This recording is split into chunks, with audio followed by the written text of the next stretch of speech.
y'all. So I just completed my final day of training. Technically my final day of training was last week, but they gave me an extra day the day before my test because my test is tomorrow. I'm feeling kind of nervous about it, but I also am feeling confident. As far as like the whole thing, I'm feeling like 8.5 out of 10. Today I was able to practice what I wanted to practice because I knew that I got my offset backing down, all of my skills, I got that down. Like I have it pretty much down. It kind of just, it more so discourages me when I'm like constantly doing it over and over and over and over and over. Because if I did it like 3 or 4 times, perfectly fine, even if I did use pull-ups or an extra pull-up or a couple of extra pull-ups, but I still made it, then just me doing it over and over and over and over, back to back to back to back to back, and then eventually after like the 5th time I'm just not getting it, the 5th time, the 6th time, the 7th time I'm just not getting it. It's like at that point, you know what I mean? So I didn't want to discourage myself too much, but he wanted me to continue to practice that. Now I'm kind of discouraged about my offset backing because the last few times that I tried it today, at the end of the day when we were done driving and stuff like that, I just wasn't really getting it exactly like how I was getting it in the beginning. Because in the beginning today, we started with the offset backing, then we did the pre-trip, then we did like all of the skills and stuff like that. And then, yeah, so so far I feel 8.5 out of 10. We did go on the road and we did go driving today, and I was able to practice my downshifting, and y'all, it has gotten so much better. I don't know what it was. Maybe it's because I just needed that break. I don't know what it was exactly. Maybe I just came with like a new mindset or whatever, and just like getting a break from like driving the truck and then going back to driving my car and then going back to driving the truck. I feel like having that little break, it's like, I know it sticks. And then also when I did my pre-trip this morning, it stuck. Like I did my pre-trip perfectly, like pretty much perfectly. There's a couple of things I stumbled over, which I will go over today, but it's passable. And that's really honestly all I'm concerned about, to be completely honest with you. Sorry if there's a glare on my glasses, but to be honest with you, like I'm going for passable. Shoot me, but I'm going for passable. Like if I know I could pass, and that's all that matters. Now at this point, now that I fixed my downshifting, I genuinely feel, and I fixed my stop and go and stuff like that, because now when I anticipate the light changing, or I anticipate like some people in the intersection going and it's my turn to go, I'll go ahead and start like already lifting my foot off of the clutch, and my foot is already off the brakes, unless like we're on like a hill, which is something that I have to practice. Is just like not sliding back. What is it called? Not rolling back. But hopefully, right, we don't run into that issue. Hopefully we don't run into a problem where we're on a hill and we're rolling back. Hopefully we're just rolling, right? Rolling forward. And it's gonna be in the morning. It's 9:45 in the morning. But my instructor does want to meet an hour and 45 minutes early. So I'm gonna be meeting him at 8 o'clock tomorrow. Y'all, I'm already tired. Like I literally worked a graveyard shift before I came here. So I worked a graveyard from 8 p.m. to 6:50 a.m. and then I drove back to Shasta County. That took me like 2 hours and 45 minutes. And then we, you know, I had my training for like 3 hours and 45 minutes, something like that. So tired, exhausted. I'm at the grocery outlet, right? Because I need my emotional support almond butter. Y'all know I'm Marinatha, okay? So I need my emotional support almond butter, and I just want to woosah for the rest of the day, get my mind right, get my spirit right. But ultimately, I just know 8.5. Unless, you know, not even unless. Like, I just know. Like, at this point, I know. Because today when we went driving, I did stall once, but that's because, like, he's very distracting. He loves to talk, right? So, it kind of distracted me a little bit, but I'm pretty sure, I really hope that I get an instructor, I hope that I get in an examiner that is very stern and quiet and is just like, you know, just doing their thing, just examining me. Like, isn't doing, like, no, I'm not trying to kiki too much. I'm not trying to, like, you know what I mean, become besties or anything like that. Like, I literally just want to be examined, and I want to be given instruction, and I want to follow said instruction. Like, keep it cute, keep it simple, right? But yeah, my drive today was great. I did my offset backing. That was great. For some reason, I didn't remember the front bumper because I didn't really practice it a whole lot. So I forgot that, you know, where my placement is and my reference points for that. But I'm pretty sure tomorrow morning we're going to go over everything from start to finish, like as if we were doing the pre-trip and the skills test. I'm pretty sure we're going to go through over all of that in the beginning. So yeah, I'm really excited. We're nearing the end of this journey. We're nearing the end of this series, right? And yeah, I'm excited. Shortly after this series is over, we're probably gonna go back to the daily vlogs. I was kind of going back and forth whether or not I want to post daily vlogs along with this series, right? But I'm not sure if I want to. So I don't know. You guys let me know, because I do plan on starting a new series. If you guys enjoy like me like series and me like taking you through like certain things that I'm trying to do on the back end. But I will see y'all tomorrow. All right, y'all, so it's test day. I'm headed to the training yard because my test is at 9:45, and I'm headed to the training yard by 8 so I can meet with my trainer, because he wants me to be able to train for just a little bit before I go take my test. He told me to wear white shoes, but I'm gonna wear black shoes because my intuition is telling me to wear black shoes. So I'm going with my intuition, right? Yeah. I'm anxious, but I know I'm ready. And the key is just to take my time.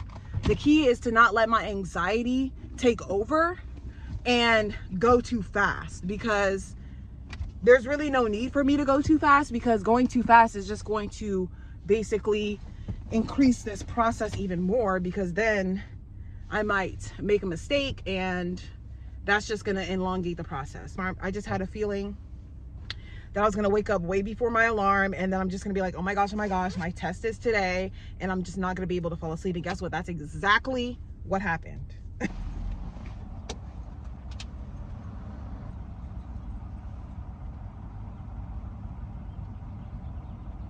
All right, let's go, y'all.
All right, y'all, so I just came back from my test.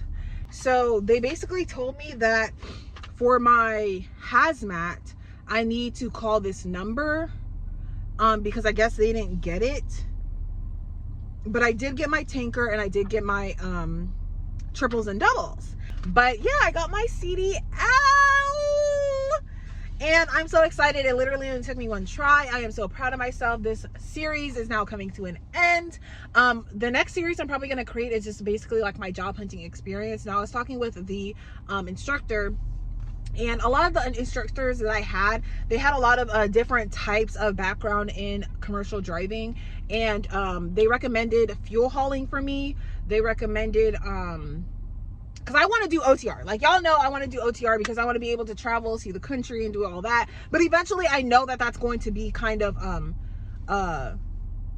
like, it's going to get old, especially if I've already been everywhere. But until then, right, I definitely want to do that.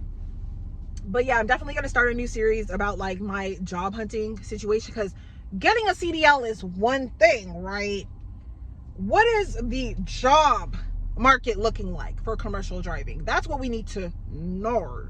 Because if you guys know, if you guys have been here for a while, and you guys remember when I used to live in my car and I was going for my medical assistant certification. Now, medical assistant certification probably doesn't have as much weight as commercial driving, mainly because that's like a more feminine, female-based job, and this is a more masculine type of, you know, male-dominated industry.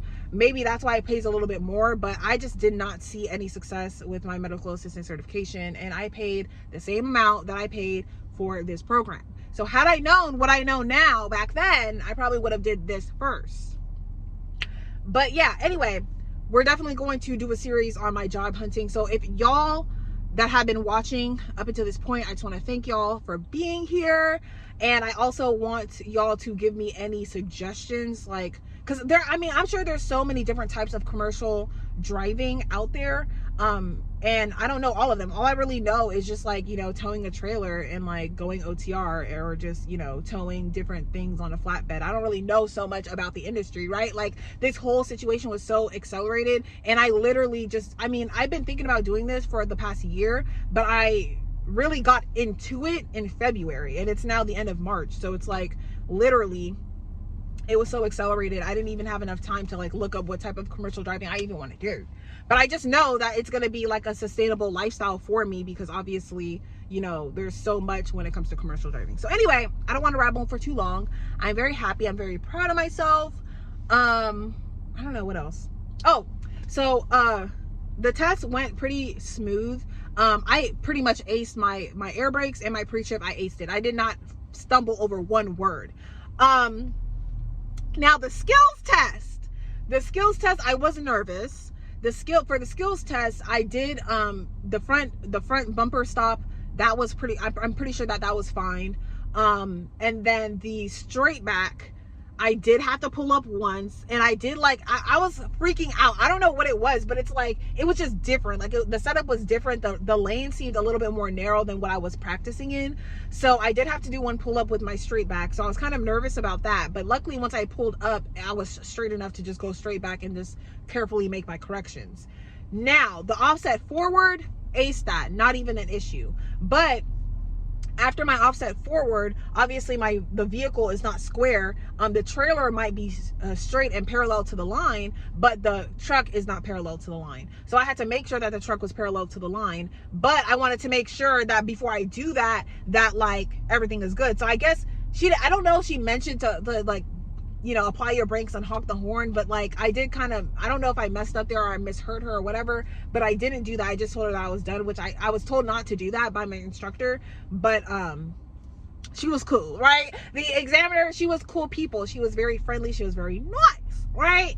So after that, my forward offset back, then my back offset, y'all, it was terrible. Like, I don't know what it was, but I was going slow. I was doing everything that I thought I was supposed to be doing. My angle was way off. I had to do 4 pull-ups. I don't think I was out of bounds at all, but I didn't really ask her for feedback until the very end of the test. And when she gave me feedback at the very end of the test, it was mainly for the road test portion of the test. So yeah, my offset backing, I don't know what it was. I got lucky. Because the way I was messed up, like, I would literally, like, there's 4 cones on the driver's side, and in between the first cone and the second cone, there's a gap. The whole truck, I don't know how, but the whole truck was nudged in between those cones, and I was like, oh Lord, how am I gonna get out of this? Like, I was freaking out. But I'm like, I just remembered that, you know what, remember to use your pull-ups instead of going out of bounds, instead of hitting any cones. I thought I was gonna hit a cone. Oh my gosh. Instead of going out of bounds, instead of hitting any cones, I just did pull-ups. And it ended up being 4 pull-ups until I was able to get it all the way back. And then right before I knew I was in the line, I went ahead and I got out and checked to make sure. And I looked and I was good. So, well, no, I wasn't good. I had to back up just a little bit more. I probably would have been good, but I wanted to back up a little bit more so it's like obvious and it's sure. So I backed up a little bit more and then I was good. And then when she came in, I was like, oh gosh, is she gonna tell me that I failed? But she came in, she was like, okay, congratulations. Now we're gonna go on to the road test. And I like literally my heart dropped. It like sank. But the road test, it got to a point where during my road test, I don't think I made any issues. I think she did say that I needed more experience with the shifter or whatever, but mind you, I've never driven stick before. Like I've never driven stick shift at all. There was only one situation, one time where I actually watched somebody else drive a manual. That's it. Other than that, I've never had any sort of experience with stick shift. So the fact that I learned it in like less than 3 weeks, not even like barely 2 weeks, is crazy to me. And so I'm not surprised that she said that I needed more, I needed to practice that more. But obviously every truck is different and most trucks nowadays are automatic. So we love that. I think that's it. She did also tell me to make sure that every time, like literally every time you are crossing an intersection, even if your light is green and you have the right of way, you have to look, you know, in your mirrors, which I find like it doesn't matter, because if you're already in the middle of the intersection, why would you have to look both ways to see if like a car is coming? Because at the end of the day, if a car is coming, it's gonna come. Like at the end of the day, like you can't really do too much about that. So anyways, that's it. I'm happy. I don't want to ramble on for too long, but this is the end of the series. And don't forget to leave your suggestions down in the comment box below. If you are a commercial driver, I want to know like all of the different industries that there are. One of my instructors did like fueling for helicopters that were fighting fires. One of my instructors did regional hauling for I think it was UPS or FedEx. He did that for like 10, I don't even think it was 10, I think it was like 20 years. Like a lot of my instructors, they were like older in age. So I think he was doing that for 20 years. One of the other instructor, he was from Europe. He's European and he was actually doing CDL driving in Europe. So that's also another thing that's like very interesting, because they do things differently there. He told me that things are different there, but essentially I feel like some things are the same. Like I'm sure coupling a truck is similar, you know, here and in Europe. So it would be interesting, because obviously you guys know I like to travel, and it would be nice to know if I have that potential, you know, employment opportunity outside of the country, knowing that I have like the experience driving trucks here. So maybe that'll help me, I don't know. But yeah, he's from Europe and he basically has experience commercial driving in Europe and then also in the States. And then the my other instructor, the instructor that I was with today in the past, basically the past week, he has experience car hauling. Now he told me that there's good money in car hauling, because he was car hauling some Teslas and they're like $700 a piece, honey. And you don't even have to go too far. You could just go like state to state, like a little cute little Washington to California, and make $700 per car. And if you have like what, 5 cars on there, like that is literally a paycheck for your entire month. That's like a monthly salary in like one guard. So that's definitely something that I'm sure you need a lot of experience for, and is a lot, because you're literally towing like multiple cars. It's not just like towing one car. And I don't have any experience even towing one car, let alone a trailer or anything. But yeah, I look forward to just seeing what I like and what I want to do. So definitely leave your experiences down below in the comments so I can, you know, look those up and look into them. And I will see y'all in my next video.